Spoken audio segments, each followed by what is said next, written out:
ফেরাউনের নাই ওরা জিভা দিয়ে লাইছে। পরের শ্বাসটানের সময় আমি ভিতরে যাই গিয়ে নেই। মুসা নবী রকম, মুসা তুমি সাপটারে ধরে থামাও, দ্বিতীয় আর দুইটি শ্বাস টান দেওয়ানোর দরকার নাই, শ্বাস টানটি নমুনা অন্যরকম দেওয়া যাইতে আছে, তুমি এটা আটকাও। মুসা আলাইহিস সালাম, কথা মনে আছে নিও। এখন যখন তারিখ মতো শুক্রবারে জমার পরে মুসা আলাইহিস সালাম সার গাছ গেছে হাতে একটা লাঠি লইয়া, আর হেতারা মুনে মুনে টনে টনে এই দড়ি মড়ি লইয়া ইয়া উঠছে আপনার এই মারো উঠছে। পরে ফেরাউনে শুরু করো, মুসারে কো মুসা শুরু করো, তোমার কি কি জাদু আছে দেখি, তোমার বেড়াগিরি ওখানে বাড়িব দেখবা, জাদুঘর রেডি করে রাখছি। মুসা কো না, আমরা শুরু করার কি আছে, আপনার তো কোনো অভিযোগও নাই, আমার কোনো চাওয়া পাওয়াও নাই, আপনি এনাদি কইলেন খেলা হবে। আমি কি কইছিলাম খেলা হবে? আপনার খেলা শুরু করেন। তো মুসা নবীর বিপরীতে ওই ফেরাউনে ডাক দেয়, জাদুঘরেরা শুরু করো শুরু করো কইছে। পরে তারা জাদু দিয়ে ওই যে বড় বড় মোটা মোটা দড়ি বানাইছে, এদিকে তারা কেমনা জানি সাপ বানাই লেছে, অন এটি সারুগুল দিয়া মুসানবীরে গেরাও দিতে আইতে আছে। মুসানবী সত্য ডরাইছে। এটা তো ডরানোর কথাই, কেন সাপ আইতে আছে, এটা তো ডরানোর কথা। মুসানবী যখন ডরাইছে, মুসানবী তো নবী তো দৌড় দিছে না, জাগাত খেলি দিছে, সাপ আইতে আছে। মুসানবী আল্লাহ কিতা করতাম, কয় কিতা করবো, আমিও তো কয়াম খেলি দেওয়া জাগাত। যখন সাপ কাছাকাছি আইছে, মুসানবীরে আল্লাহ ডাক দেখো লাঠিটা করে, লাড়ি রাখো কাল্লা আতদি লাড়ি করে লইয়া বই রিসুদ করতে বিসমিল্লা করে সাইডাতে সুবহানাল্লাহ কয় না। যখন সাপ একবারে কাছাকাছি আইসা পড়ছে, বিসমিল্লা কইয়া মুসা নবী যখন লাঠিটা সাইডা দিছে, পৃথিবীর ইতিহাস হয়ে গেল। লাঠিটা একটা হা করেছে। ওই মাঠের ভিতরে এত কয়েক বছর লাগাইয়া যে সাপ বানাইছে, সাপটা শুধু এমনি একটা ভিতরে ফাইল শ্বাসটা টান দিছে, লগে লগে সবজি জাদুঘরের সাপ ফ্যাডের ভিতরে ঢুকে গেছে। সাপটায় কয়, আমি এরকম 3টা শ্বাস টান দেন। কয়ো সাপটায় মুসা নবীর মুসা ধরো না, আমার একটা শ্বাস টান হয়েছে, আরো 3টা দেন। ফেরাউনের নাই ওরা জিভা দিয়ে লাইছে। পরের শ্বাস টানের সময় আমি ভিতরে যাই গিয়ে নেই। মুসা নবী রকম, মুসা তুমি সাপটারে ধরে থামাও, দ্বিতীয় আর দুইটি শ্বাস টান দেওয়ানোর দরকার নাই, শ্বাস টানটি নমুনা অন্যরকম দেওয়া যাইতে আছে, তুমি এটা আটকাও। মুসা নবী আল্লাহর হুকুমে আবার খপ করে ওই সাপটার গায়ে যখন ধরেছে, আল্লাহ সাপকে আবার লাঠি বানাই দিছে। মুসলমান মন দিয়ে শুনো রে ভাই, যেই জামানা যেই জিনিসটার চাহিদা বেশি, আল্লাহ এই জিনিসটা দিছেও বেশি।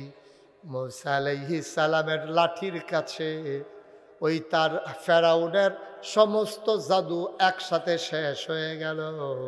ও বন্ধু, দুনিয়ার ইতিহাস পর্যালোচনা করে দেখো, যারা আল্লাহর সাথে টক্কর দিয়েছে, ওলামায়ে কেরামের সাথে টক্কর দিয়েছে, নবী রাসূলদের সাথে টক্কর দিয়েছে, আল্লাহ তাবারক ওয়া তাআলা পৃথিবীর ইতিহাসে তাদের ধ্বংস করে ইতিহাসের আস্থা করে নিক্ষেপ করেছে, ঠিক কিনা? ভাইরা আমার, বন্ধুরা আমার, মন দিয়ে কথা শুনো, লম্বা সময় না, আর সামান্য সময় মন দিয়া কথা শুনবা। আল্লাহ তাবারক ওয়া তাআলা মহামূল্যবান 3টা জিনিস আমাদেরকে দিয়েছেন। 1 নম্বরে হইল আকল, 2 নম্বরে হইল কোরআনুল কারীম, 3 নম্বরে নবী মুহাম্মদুর রাসূলুল্লাহ সাল্লাল্লাহু আলাইহি ওয়াসাল্লাম। কি নবী যে পাইছো, চন্দ্রপুরের মুসলমান টের তো পাও নাই। নবীজিরে যে কি ওজন, কি নবী যে আল্লাহ তোমরা দিছে, ওজনে বুঝছো না। আমি একদিন জানতে চেয়েছিলাম, মাওলা রব্বে কারিম, আমি বুঝে নিলাম তুমি হইলা রব, তুমি খালেক, তুমি মালেক, তুমি রহমান, তুমি রাহিম, তুমি সত্তার, তুমি গফফার, তুমি আইয়ুব, তুমি ওয়াদুদ, তুমি লাম ইয়ালিদ ওয়ালাম ইউলাদ ওয়ালাম ইয়াকুল্লাহু কুফুয়ান আহাদ। আল্লাহ সব বুঝলাম, তোমার মতো নাই, তোমার লয় নাই, তোমার ক্ষয় নাই, তোমার শুরু নাই, তোমার শেষ নাই, তোমার আদি নাই, তোমার অন্ত নাই, তোমার দিগন্ত নাই, তোমার ডেস্ট্রয় নাই। তুমি ছিলা, তুমি আসো, তুমি থাকবা। জানতে মন চায় আমার নবীরে তুমি কি হিসাবে পাঠাইলা, আল্লাহ যেন ডাক দেয়া কয়, ও চন্দ্রপুরের মানুষ, শুনো শুনো শুনো, আমি নবীরে কি হিসাবে পাঠাইলাম শুনে যাও। এবার আল্লাহ ডাক দেয়া কয়, তোমরাও শুনো। আল্লাহ কয়, ওয়ামা আরসালনাকা ইল্লা রাহমাতাল লিল আলামিন। সবাই পড়েন, ওয়ামা আরসালনাকা ইল্লা রাহমাতাল লিল আলামিন। ও চন্দ্রপুরের মানুষ, শুনো শুনো শুনো, আমি আল্লাহ হইলাম রব্বুল আলামিন, আর আমার নবী হইল রাহমাতুল লিল আলামিন। অর্থাৎ যত জায়গায় আল্লাহ রব, তত জায়গায় আমার নবী রহমত। ঠিক কিনা? বুঝলাম বুঝলাম। ও মাওলা রব্বে কারীম, তোমার নবী যে রহমত, এটা আমরা বুঝছি, বিশ্বাসও করছি। এই ব্যাপারে আর কোনো কথা আছে নাকি? আল্লাহ কয়, আরও কথা আছে। তো আমরা কই, আল্লাহ কই আছে? কয়, কোরআন খুলো, কোরআন পড়ো, কোরআন বুঝো। আল কোরআন। আহা, এই যে ৩-৪ জন আর্থে আছে মাহফিলের মাইদি দিয়া, এটা কি কারবার কি? হ্যাঁ, এই দাঁড়ান আপনি, এটা কি? শুধু শুধু উঠেন কেন? বুঝলাম না কিছু। একটু সুযোগ দেন। পেশাবে ধরলেও তো আধা ঘন্টা 1 ঘন্টা রাখুন যায়। আমি তো অত লম্বা সময় হয়ে যায় নাই তো আমার এখনো। একটু বসেন দয়া করে, আর কেউ উঠেন, একটু শুনেন।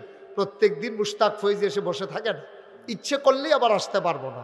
যেহেতু কষ্ট করে এসেছি, আপনারাও যেহেতু কষ্ট করে বসেছেন, আমাকে একটু সুযোগ দেন, সময় দেন।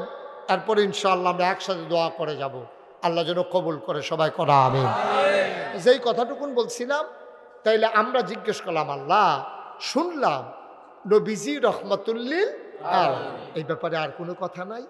আল্লাহ রাব্বুল আলামিন কয়, কোরআন খুলো, কোরআন পড়ো, কোরআন বুঝো। আল কোরআনের ভেতরে এই নবীর ব্যাপারে আরো কত কথা আছে।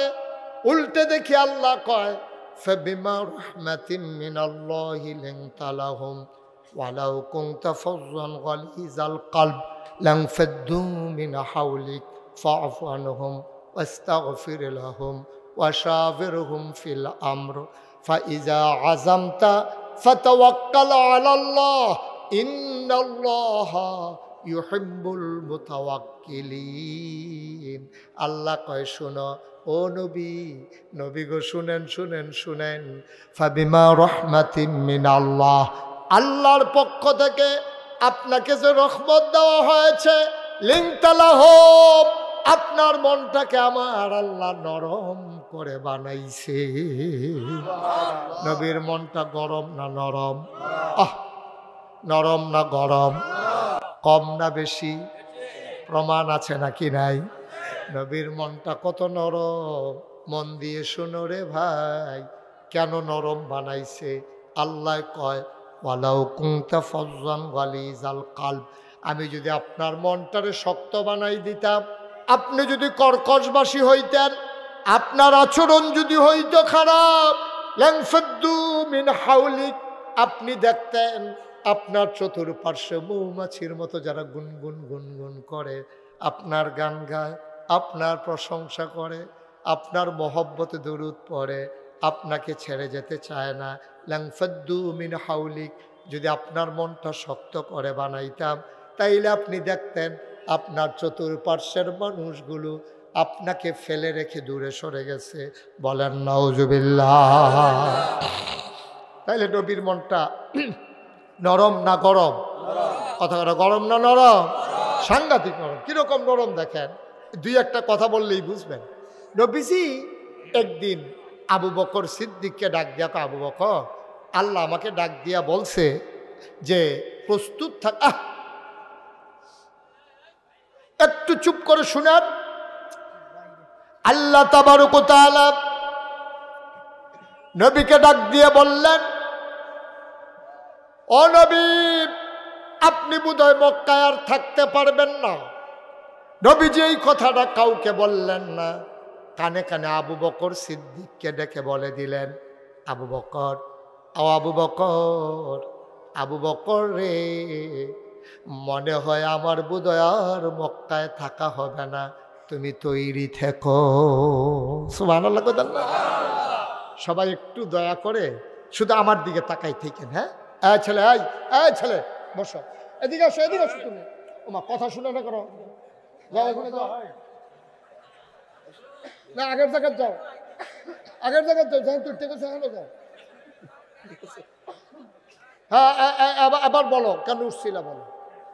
না সমস্যা নেই, বলো। আপনার সত্য কথা কইবা, মিছা কথা দরকার না। ফেসব করবা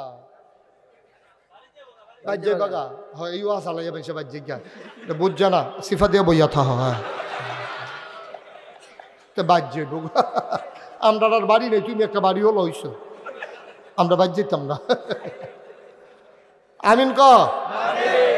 সবাই একটু আমার দিকে তাকাই থাকে, এদিক সেদিক তাকায়। আপনি অনেক দিকে তাকান, এত দিকে তাকান কেন?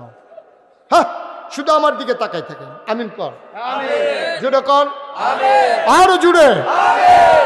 এখন আবু নবীজিরে আল্লাহ গুফনে জানাইছে, কাফেররা টের ফাইলে তো সমস্যা। আবু বকর সিদ্দিক, ওই যে কে বাঁশি বাজায় এটা একটু বন্ধ করান, আমি এখান থেকে বলা লাগে। সবাই কনা আমিন, আরে বাইরে তো সবাই কনা আমিন। তো নবীজিরে যখন এই কথা কইছে, খেয়াল করেন, নবীজির চরম পরম প্রিয় বন্ধু নাম হলো আবু বকর সিদ্দিক রাদিয়াল্লাহু তাআলা আনহু।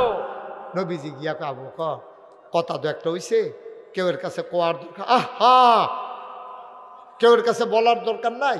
গোপন কথা হইল যে কোনো সময় আমরা মক্কা ছেড়ে চলে যাওয়া লাগবে, তুমি তৈরি থেকো। সুবহানাল্লাহ বলবেন না? এই কথা বলার পরে আমি তো মাহফিল করতে পারবো না ভাই, আমি মারাত্মক ডিস্টার্ব ফিল করতেছি। আপনি একটা বাচ্চা লইয়া কি শুরু করছেন, তারে লইয়া আপনি একবার খেয়ার হয়, একবার উক্কি দেয়, একবার লড়ে, কি শুরু করছেন কি আপনি? আয় বাচ্চা এমন করবা না, চুপ করে বসে থাকো, একটু সুযোগ দেন আমাকে। খানাফা তো বয় দিয়া ওই যে মাওয়া ফেরিঘাটের মতো হেতারের মতো করলে হইব। কিতা করছে এটা কি কইলে তা মাওয়া ফেরিঘাট, এটা দুনিয়ার চালাক। হ্যাঁ, যত হোটেল আছে এটা আমার যখন এক মাহফিল পড়ছে মাওয়ার হেইফারও, তা আমার বন্ধু বান্ধব কয়, দোস্ত তুমি কি আর গেছো না, ডে প্রথম? আমি কই ভাই ডে প্রথম। কয় ফেরিঘাটও খাইতে বললে একটু সাবধানে কইও, কারণ এটা খানাফা তো বয় দিয়া কয় লঞ্চ সাইডা দিতে আছে। আমি গাছেরা বুঝ করে যান, আমি তো বুদ্ধি টুদ্ধি করে গেছি। আমার যখন খানাফা তো গেছি, পরে আসেন আসেন, যেমনি ডাহে মনে হয় মাগ না খাওয়াইব। আচ্ছা মাগ না খাও, টেহা দিয়া খাও। আমি গিয়া বইছি, পরে ম্যানেজারে উঠটাই চাইয়া সেটা কো, হুজুর মাছের মাথাটা ইলিশ মাছ, এটা বড় মাছ, মাথাটা আমি নিজের হাতে ধুইছি পরিষ্কার করিয়া, আপনি মাথাটা খান। আমার মনে পড়ছে তে তো মাথাত লাগাই দিয়ে আটকা কইব লঞ্চ সাইডা দিতে আছে, তে তো বুদ্ধিটা বোধহয় হেমনে আগাইতে আছে। আমিও তো বুদ্ধি থিতাইয়েই গেছি। আমি দেন মাথাটাই দেন, খাইয়া সারছি। পরে মাথাটা বাইঙ্গা মাত্র অর্ধেকটা খাইয়া সারছি, এমন সময় করতে দেন একটা দৌড় দিয়ে এখন লঞ্চ ছেড়ে দিতে আছে। আমি কই তাড়াতাড়ি খানাটা প্যাকেট করে দিই। লঞ্চ বইয়া বইয়া খায়, আমি কি আর আমার হ্যাঁ তো কয় সারতে দেরি হইব। আমি তো খাইয়ে যাই। তোমরা তো হেডম শুরু করছো, আমার ওয়াজও লাগাই যে লঞ্চ সাইডা দিতে আসো। একটু ধৈর্য ধরে মনোযোগের সাথে আমার দিকে ঘুরে বসো, একটু বাবা আমাদের সহযোগিতা করো, একটু এত দিকে তাকাইও না, শুধু আমার দিকে তাকাইয়া কি বল, ওই যে আবার সাইয়ের একটু খেয়াল করে শুনেন, জরুরি কথা আছে। আমিন কন, জুড়ে কন, আরো জুড়ে। এখন আবু বকর সিদ্দিক রে নবীজি কানে কানে কইছে, আবু বকর ওই আল্লাহ কইছে আমি বলে যে কোনোদিন যাই লাগবো, তুমি একটু রেডি থাকো। আবু বকর সিদ্দিকে করছে গীতা বুদ্ধি করে বাজারও গিয়া 2টা উট কিনছে। সব আল্লাহ কেন কেন 2টা উট কিনা এক ইহুদির বাইত নিয়ে রাখছে, তুই এটি ফালতি থাক, যত মাস ফালবি মাসে এত করে টেহা পাইবি। হ্যাঁ তো মনের সুখে ফালতে আছে, মনে করছে আবু করবো তো ফরে জব করে খাইবো, কি কারণে যে কিনছে এত তো কইতে পারতো না। এখন উট কিনা বাইত গেছে, গিয়ে সে আবু বকর সিদ্দিক এই রেতের ফরের থেকে আর বিছনাথ যায় না। সুবহানাল্লাহ না কেন? আবু বকর সিদ্দিক করে কি দরজাটার মধ্যে হেলান দিয়া এমনি খেরুই থায়। রাত যখন গভীর হয়, জোড়ায় এফিল কাইতুই ফরে, হেফিল কাইতুই ফরে। আবু বকর সিদ্দিকের বউকে, আপনি কি শুরু করছেন? আপনি তো অসুস্থ হয়ে যাবেন, আপনি যে এমনি বিছনা তাইয়ের না সারা রাত এমনি জোরান খেরুইয়া এমনি কি মানুষ ঘুমান যায়? আবু বকর সিদ্দিক ডাক দেয়া কয়, বিবি গো, তোমারে গোপন কথাটা বলা হয় নাই, তুমি আবার কারো কাছে বইল না। নবীজি আমারে বলছে তৈরি থাকার জন্য। আমি যদি বিছানায় যাই, আমি যদি শক্ত ঘুম দিয়ে দেই, নবী আমার দরজায় দাঁড়িয়ে দাঁড়িয়ে ডাকা লাগবে, নবীর কষ্ট হবে, আমার ঘুম থেকে জাগতে দেরি হবে। এই জন্য দরজায় দাঁড়াই রইছি, যেন আমারে ডাক দিলে এক ডাকের লগে লগে টের পাই। আবু বকর সিদ্দিকের বউয়ে কয়, দরজা না হলে দুইটা ডাক দিব আর কি। আবু বকরে চিল্লান দিয়া কয়, বিবি গো, তুমি বুঝো নাই, এক ডাকের বেশি দুই ডাক দিলে নবীর যে কষ্ট হবে, আমি আবু বকরের সারা জীবনের কষ্ট আমি করতে পারবো, কিন্তু নবীরে দাঁড় করাইয়া একটু কষ্ট আমি দিতে পারবো না। ঠিক ঠিক ঠিক ঠিক। আল্লাহর নবী মাঝ রাতে ঘুমিয়ে আছেন, আল্লাহর ফেরেশতা জিবরাইল নবীকে এসে সালাম দেয়, আসসালাতু ওয়াসসালামু আলাইকা ইয়া রাসূলুল্লাহ, আসসালাতু ওয়াসসালামু আলাইকা ইয়া হাবিবাল্লাহ, আসসালাতু ওয়াসসালামু আলাইকা ইয়া শাফিয়াল মুজনুবিন, আসসালাতু ওয়াসসালামু আলাইকা ইয়া রাহমাতাল লিল আলামিন। নবী গো, ও নবী, আপনারে সালাম। নবী লাফ দিয়ে উঠলেন, কি খবর জিবরাইল? কয়, ঘোষণা আসছে, রাতের মাঝেই চলে যাওয়া লাগবে মদিনার।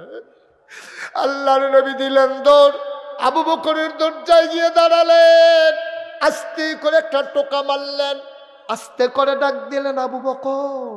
আবু বকর সাথে সাথে কয়, লাব্বাইক ইয়া রাসূলুল্লাহ, লাব্বাইক ইয়া রাসূলুল্লাহ। দরজা খুলে দিলেন আবু বকর। নবী চমকে উঠলেন, থমকে দাঁড়ালেন। নবী আশ্চর্যান্বিত হয়ে গেলেন, এটা কি মানুষ না অন্য কিছু? এই রাতে তুমি ঘুমাও, একটা ডাকে তুমি কেমনে টের পাইলা রে আবু বকর? আবু বকর ডাক দেয়া কয়, নবী গো, ও নবী, যেই দিন বলেছেন তৈরি থেকো, ওই দিনের পর থেকে আপনার আবু বকরের পিঠ আর বিছানায় লাগে না। আমরাও আশেকে রাসূল, আমরা নিজের আশেকে রাসূল দাবি করি, আর আবু বকরও আশেকে রাসূল। একটু মিলাও, একটু মিলাইয়া দেখো, আশেকে রাসূল কারে কয়? একটু মিলাইয়া দেখো, আমার আশেকে রাসূল, তোমার আশেকে রাসূল, আর আবু বকরও আশেকে রাসূল। আকাশ পাতাল, যুজন মাইল পার্থক্য।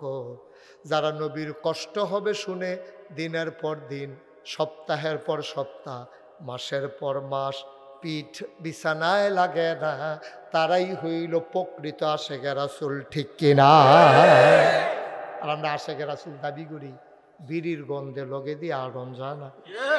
এবার আর বউও সব সময় অন্য ফেল ফিরে হইতা থাকে, আসেনি রে এই কারবা। এবারে যাইতে যায়, মনে ঈদের বাট্টা রাইটটা যাইতে আছে।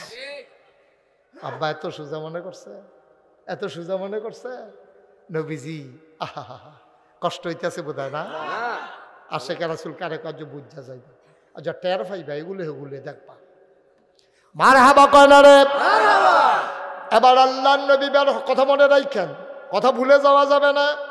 ঘর থেকে বের হলেন, গেলেন ইহুদির বাড়িতে, দুইটা উট নিলেন। নবী কই, উট ফাইলা কো? কই, যেই দিন কইছেন সেই দিনে তো কিনা রাখছি, এখন উট লইয়া যাবে ওনারা মদিনায়। আল্লাহর নবী রওয়ানা দিছে মদিনার উল্টা দিকে, যাওয়ানোর কথা মদিনার দিকে। মনে করেন যাওয়ানোর কথা উত্তরে, উনি যাওয়া রওনা দিছে দক্ষিণে। আবু বকর সিদ্দিক ইয়া রাসূলুল্লাহ, গুস্তাকি মাফ কর দিজিয়ে, বেয়াদবি মাফ করবে, আপনি কি ভুল করছেন? আপনি কি মদিনার রাস্তা ভুলে গেছেন? আমি তো পথিক নিয়ে আসছি, একজন রাহবার নিয়ে আসছি, পথ প্রদর্শক, সে তো বলছে মদিনা ওই দিকে, আপনি তো হাঁটা দিছেন এই দিকে, কি করবেন? আল্লাহর নবী মুস্কি হেসে কয়, ভুল করি নাই, ইচ্ছে করে যাইতেছি। আবু বকর বুঝলেন না নবী কি কয়, যাবে মদিনায়, উল্টা দিকে কেন হাঁটে? আবার নবী মুচকি হাসি দেখ, আবু বকর রে, ও আবু বকর, আমারে আল্লাহ যাব, আমার যে দুর্বুদ্ধি দিছে তোরার দূর দিছে না, আমি আল্লাহ কথা ছাড়া চলি না। এখন যদি আমি মদিনার দিকে যাই, কাফেরারা সব মদিনার রাস্তায় বিচারবো, আমারে ফাইয়া লাইব, এর লেগে উল্টা দিকে হাঁটা দিছি, আমরা উল্টা দিকে যাব যেন কাফেররা আন্দাজও না করতে পারে। ইসলাম কারে কারে কইছে চিন্তা করে দেখেছেন? গিয়া সেইরা এখন যখন হাঁটতেছে, কিছুক্ষণ হাঁটার পরে ওইখানে সূর্য উঠে গেছে পূর্বাকাশে। তো সূর্য উঠোনে কি অন্ধকার না ফর হয়ে গেছে? গা ফর্স হয়েছে না? কারণ আবু বকর সিদ্দিক ছিলেন, দেখো ইয়া রাসূলুল্লাহ সর্বনাশ, ফর্স হয়ে গেছে গা, তো ওখান তো আমরা ধরা ফিরে যাবো, রাখাল আসবে, মানুষ ঘর থেকে বের হবে, তাই সেইটা আমাদেরকে দেখে ফেলবে, তাহলে তো ধরা পড়ে যাব। এখন কি করব? আল্লাহ নবী ডাক, দেখো আবু বকর টেনশন করো না, আল্লাহ আমাদের সাথে আছে। আরে জোরে কইতেন না সুবহানাল্লাহ? আল্লাহ আমাদের সাথে আছে, টেনশন করো না। আবু বকর সিদ্দিক কই, ইয়া রাসূলুল্লাহ আমরা এখন কি করব? কয় দেখো তো পাহাড়ে কোনো গুহা পাও কিনা, আমরা সারাটা দিন গুহার ভিতরে লুকিয়ে থাকবো, কোনো গর্ত পাও কিনা। আবু বকর গিয়া সাউর গুহার সামনে দাঁড়ালেন। আবু বকর কই, ইয়া রাসূলুল্লাহ গুহা পাওয়া গেছে। নবী কয় চলো আমরা গুহায় ঢুকি। নবী সামনের সামনে, আবু বকর পেছনে। আস্তে করে আবু বকর নবীর সামনে গিয়ে দাঁড়ালেন। নবীজি কয় কি হয়েছে? আপনি আগে গুহায় ঢুকবেন না। সুবহানাল্লাহ কয় না? আপনি গুহায় ঢুকবেন না।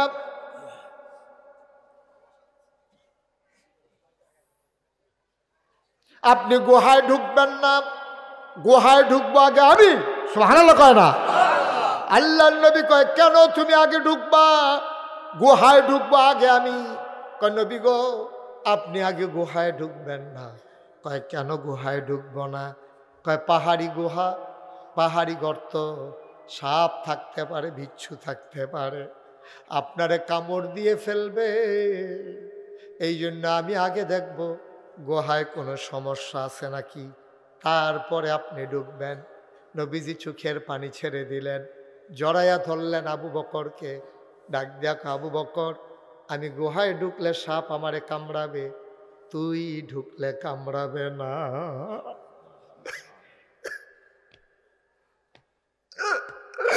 আমি যদি ঢুকি আমারে কামড়াবে, তুমি যদি ঢুকো তোমারে কামড়াবে না। কই ইয়া রাসূলুল্লাহ ইয়া হাবিবাল্লাহ, আমারে কামড়াইলে কোনো সমস্যা নাই। কয় কি সমস্যা নাই মানে কি? কয় পাহাড়ি সাপ বিষাক্ত হয়, আপনারে যদি কামড়ায়, আল্লাহ না করুক যদি কিছু হয়ে যায়, কত তোমারে কামড়াইলে তোমার কিচ্ছু হবে না। আবু বকর কান্দে আর কয় নবী গো, আমার মতো 100 আবু বকর যদি মরে যায় ইসলামের কিচ্ছু হবে না, কিন্তু আপনি নবীর কিচ্ছু হয়ে গেলে ইসলাম থাকবে না।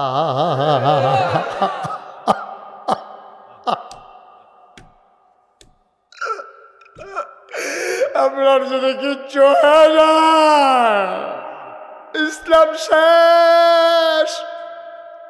আমার মতো শত আবু বকর মরে গেলে কিচ্ছু হবে না গো নবী। আবু বকর শক্ত করে নবী আবু বকরকে জড়াইয়া ধরলেন। আবু বকর নবীর গায়ের জান্নাতি গন্ধ নেয়। আল্লাহর নবী চোখের পানি মুছলেন। যা যা আবু বকর, এই জন্যই তুই আবু বকর, তোর কোনো তুলনা চলে না রে আবু বকর। যাও যাও যাও গুহা দেখে আসো। আবু বকর ঢুকলেন, খুঁজে খুঁজে দেখলেন। দেখার পরে আবু বকর সিদ্দিক আবার ভিতরে ডেকে এসে কয় ইয়া রাসূলুল্লাহ আসেন, ভেতরে আসেন, নিরাপদ আছে, কোনো সমস্যা নাই। নবী ঢুকলেন, আবু বকর ঢুকলেন। নবী ডাক দেখ আবু বকর রে, ও আবু বকর, ঘুমাইতে পারি নাই, বড় ক্লান্ত শরীর, ঘুমাইতে মন চায়, একটু আরাম ফরমাইতে মন চায়। আবু বকর সিদ্দিক বললেন ইয়া রাসূলুল্লাহ কোনো সমস্যা নাই, আমি আসন পেতে বসতেছি, আপনি কুলের ভিতরে মাথা রাখবেন, আপনি কুলির ভিতরে মাথা রেখে ঘুমিয়ে পড়েন, আমার এখন ঘুমের এত চাহিদা নাই। আল্লাহ নবী আবু বকরের মাথায় শুয়ে গেলেন। আবু বকর আস্তে করে কপালের ভিতরে টিপে দেয়, চুলের মাঝে বিলি কেটে দেয়। নবী আনন্দে চোখ বন্ধ করে ঘুমিয়ে পড়লেন। আবু বকর তাকাইয়া দেখে চতুর্দিক দিয়ে ছোট ছোট গর্ত দেখা যায়। গর্তগুলোর ভেতর থেকে সাপের জিহ্বা এমন লক লক করে। আবু বকর ভয় পেয়ে গেলেন। প্রচুর সাপ প্রচুর গর্ত, এখন আমি কি করব? আবু বকর টান দিয়া মাথার পাগড়িটা খুললেন, টুকরা টুকরা কাপড় বানাইলেন, পাগড়িটা ছিঁড়ে টুকরা টুকরা করে ফেললেন, সবগুলা গর্ত বন্ধ করে নিলেন। আরো বাকি রয়ে গেল একটা গর্ত, কাপড়ের আর টুকরা নাই। সুবহানাল্লাহ বলবেন না? গর্ত রয়ে গেছে একটা, কাপড়ের টুকরা। সুবহানাল্লাহ বলে, কাপড়ের টুকরা কাপড়ের টুকরা নাই, গর্ত রয়ে গেছে একটা। আবু বকর সিদ্দিক টেনশনে পড়ে গেলেন, কিংকর্তব্য বিমূঢ় হয়ে গেলেন। এখন কি করা লাগবে হিসাব মিলাইতে পারতেছেন না। গর্ত তো একটা বাকি রয়ে গেছে, কাপড় তো আর নাই। এবার আস্তে করে নবীর মাথা মুবারকের নিচ থেকে তিনি পাটা বের করলেন, আস্তে করে গর্তের মুখে পাউডা দিয়া চাপা দিয়া রাখছে। বিষাক্ত সাপ বের হতে না পেরে আবু বকরের পায়ের ভিতরে ধ্বংসন করলেন, ছুবল মারলেন। বিষাক্ত সাপের বিষে আবু বকরের শরীরটা নীল হয়ে গেল। তিনি জিহ্বার ঠুট্টারে এই দাঁত দিয়া শক্ত করে কামড় দিয়া রাখছে। কয়, আমি কাঁদব না, আমার আওয়াজ যদি বের হয়ে যায় নবীর ঘুম ভেঙে যাবে, আমি চিৎকার করতে পারি না। এমন করে কামড় দিয়ে ঠুট্টারে ধরে রাখছেন। চিৎকার থামানো গেল, চোখের পানি থামানো গেল না।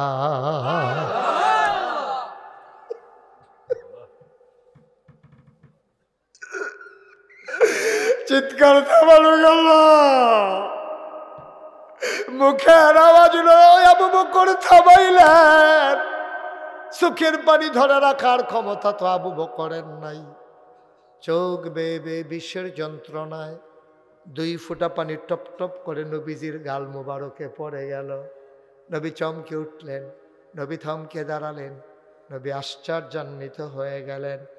তিনি উঠে বসলেন, ডাক দিয়া দেখে আবু বকরের শরীরটা নীল হয়ে গেছে, কাঁদতেছে, কপাল বেয়ে বেয়ে ঘাম পড়তেছে, চোখের পানি দিয়া দাড়ি ভিজে গেছে, বুকের পাঞ্জাবিটা বেজে গেছে।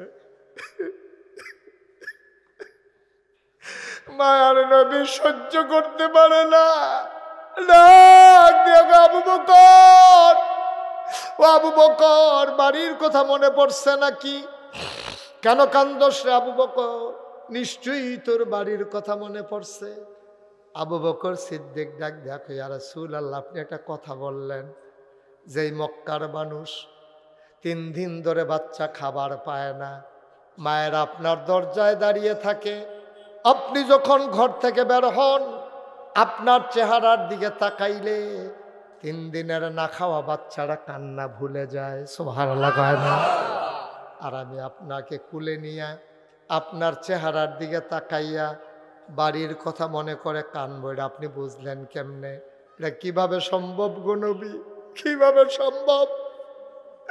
আমি বুঝি আপনার কুলে নিয়া বিবির কথা মনে করব, খেজুর বাগানের কথা, ব্যবসার কথা মনে করে করে কানবো, বাচ্চাদের কথা মনে করে কানবো, এটা কেমনে হয় গো নবী? এবার আল্লাহর নবী কয়, তাইলে কাদোস কেন? ইয়া রাসূলুল্লাহ, মনে করেছিলাম কাঁদি, কেন বলবো না, কিন্তু না বইলা তো আর পারলাম না। সাপ আমার পায়ের ভিতরে ধ্বংসন করেছে, সাপ আমাকে ছুবল মেরেছে গো নবী। আল্লাহ নবী তাকায়া দেখে শরীরটা নীল, শরীরটা থরথর করে কাঁপতেছে। আল্লাহ নবী ভয় পেয়ে গেলেন। তিনি ডাক দেখো, কোথায় কামড়েছে?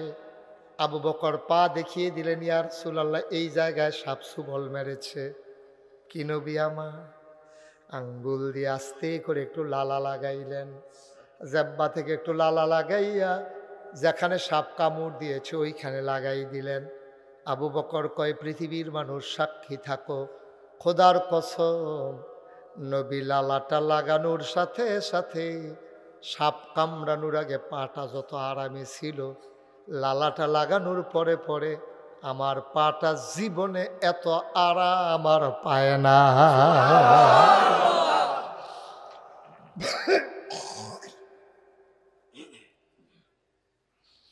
চন্দ্রপুরের মায়েরা, চন্দ্রপুরের মায়েরা, লম্বা সময় কথা বলবো না, তবে একটা কথা বলে যাই, পুরুষ লোক তোমরা যারা এসেছ, তোমরা দিনের কথা শোনা সহজ, কিন্তু আমার মায়েরা বোনেরা দিনের কথা ইচ্ছে করলেই শুনতে পারে না।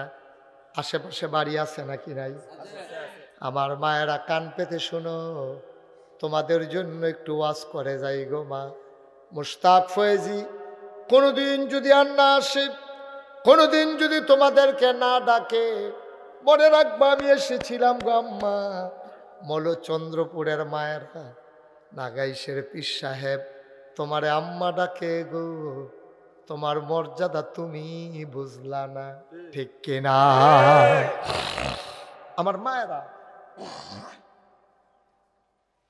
অচন্দ্রপুরের মায়েরা, শুনো শুনো শুনো, তোমাদের কত মর্যাদা, কত দাম। একটা মহিলা হয় কোনো সন্তানের মা, নাইলে কোনো বাবার সন্তান, নাইলে কোনো স্বামীর স্ত্রী, নাইলে কোনো ভাইয়ের বোন, এর বাইরে মহিলাদের কোনো পরিচয় নাই। তিনি হয় স্ত্রী, না হয় কন্যা, না হয় বোন, না হয় মেয়ে, এইগুলাই মেয়েদের পরিচয়। কিন্তু এই মহিলাগুলা যখন ভালো হয়ে যাবে, সাদা কাগজে লিখে রাখো, ঘরের স্ত্রী যদি ভালো হয়, এই সংসারটা সোনার সংসার হয়, ঠিক কিনা?